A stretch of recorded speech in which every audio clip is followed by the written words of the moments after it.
কি সবার পুজোর বাজার কমপ্লিট? আমি তো গিয়েছিলাম পুজোর বাজার করতে, তো সেই ভ্লগটাই চলো শেয়ার করি। আর হাতে পড়েছিলাম আমার করা সেই প্রেস অনগুলো।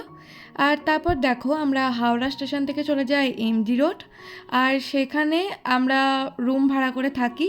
আর দেখো তারপরে আমরা নিউ মার্কেট চলে এসে ওই থানাতে যে ক্যান্টিনটা আছে সেখানে খাবার খেয়েছিলাম, কারণ ওখানকার খাবার আমাদের খুব ভালো লাগে আর আমরা যেহেতু ভাতটাই বেশি প্রেফার করি, তো ওখানে খেয়ে নিয়েছিলাম। আর তারপর চলে গিয়েছিলাম শ্রীরাম মার্কেট। তো সেখানে গিয়ে ওই শাড়ি, তারপর বাবার জামা কাপড়, এগুলো আমরা দেখছিলাম।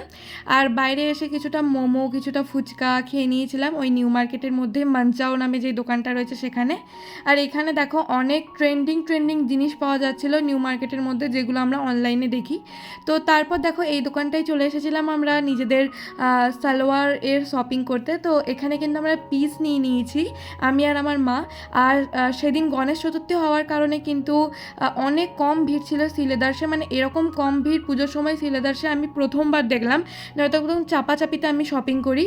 আর দেখো তারপরে হচ্ছে রাত্রিবেলা ট্যাক্সি করে আবার আমরা নিজেদের হোটেলে ফিরে এসেছিলাম।